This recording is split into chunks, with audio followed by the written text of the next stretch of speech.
आध्यात्म के एक और नए अंक में आपका हार्दिक स्वागत है।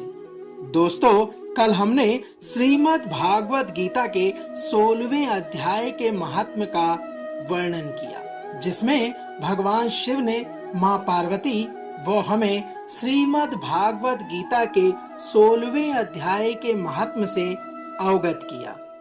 उसी कड़ी में आज हम श्रीमद् भागवत गीता के 17वें अध्याय के महात्म्य का वर्णन करने जा रहे हैं। तो आइए प्रारंभ करते हैं श्रीमद् भागवत गीता के 17वें अध्याय का महात्म्य।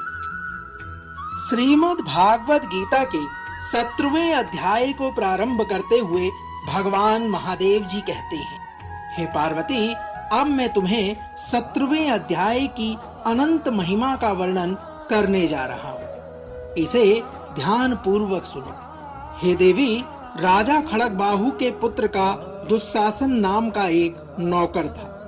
वह दुष्ट बुद्धि का मनुष्य था। एक बार वह राजकुमारों के साथ बहुत धन की बाजी लगाकर हाथी पर चढ़ गया और कुछ ही कदम आगे जाने पर लोगों के मना करने पर भी वह मूढ़ हाथी के प्रति जोर-जोर से कठोर शब्द का उच्चारण करने लगा।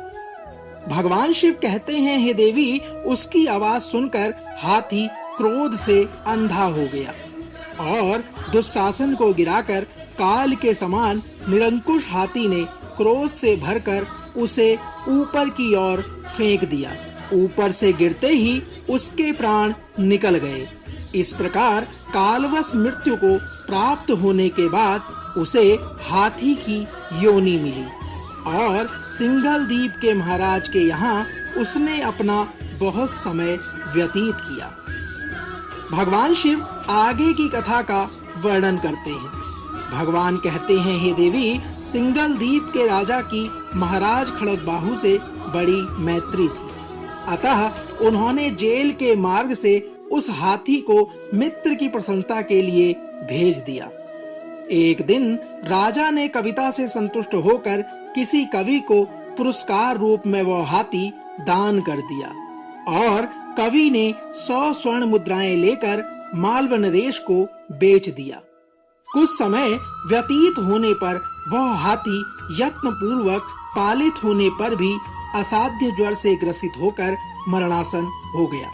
हे देवी, महावतों ने जब उसे ऐसी शोचनीय अवस्था में देखा तो राजा के पास जाकर हाथी के हित के लिए शीघ्र ही सारा हाल कह सुनाया।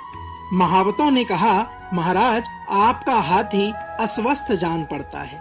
उसका खाना, पीना और सोना सब कुछ छूट गया है। हमारी समझ में नहीं आता इसका कारण क्या है।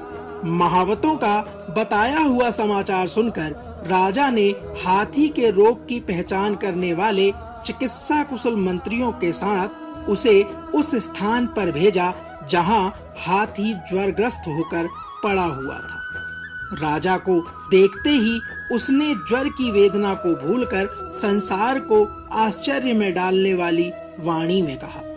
हाथी ने कहा, संपूर्ण शास्त्रों के ज्ञाता, राजनीति के समुद्र, शत्रु समुदाय को परास्त करने वाले तथा भगवान विष्णु के चरणों में अनुराग रखने वाले महाराज, इन औषधियों से क्या लेना है?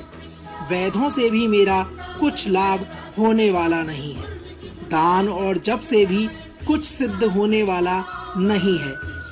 मैं आपसे निवेदन करता हूँ कि आप कृपा करके मुझे श्रीमद् भागवत गीता के 17वें अध्याय का पाठ करने वाले किसी ब्राह्मण के द्वारा उन श्लोकों को सुना दीजिए। भगवान शिव कहते हैं, हे देवी, हाथी के कथन अनुसार राजा ने सब कुछ वैसा ही किया।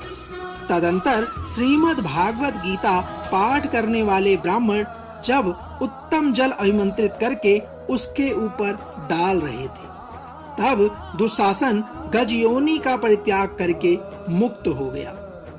राजा ने दुशासन को दिव्य विमान पर आरूढ़ तथा इंद्र के समान तेजस्वी देखकर पूछा, हे गजराज, पूर्व जन्म में तुम्हारी जाति क्या थी? क्या स्वरूप था? कैसे आचरण थे? और किस कर्म से तुम यहाँ हाथी होकर आए हो, ये सारी बातें मुझे भलीभांति बतलाओ। राजा के इस प्रकार पूछने पर संकट से छूटे हुए दुशासन ने विमान पर बैठे ही बैठे स्थिरता के साथ अपना पूर्व जन्म का उपयुक्त समाचार यथावत कह सुनाया। हे देवी, तत्पश्चात नरश्रेष्ठ मालव नरेश ने भी श्रीमद् भागवत गीता के 17वें अध्याय का अध्ययन प्रारंभ किया और थोड़े ही समय में वह भी मुक्ति के धाम को प्राप्त हुए। दोस्तों, तो यह था श्रीमद् भागवत गीता के 17वें अध्याय का महत्व। कल श्रीमद् भागवत गीता के 18वें अध्याय के महत्व को लेकर एक बार पुनः आपसे होगी मुलाकात। तब तक जय श्री कृष्ण, राधे राधे।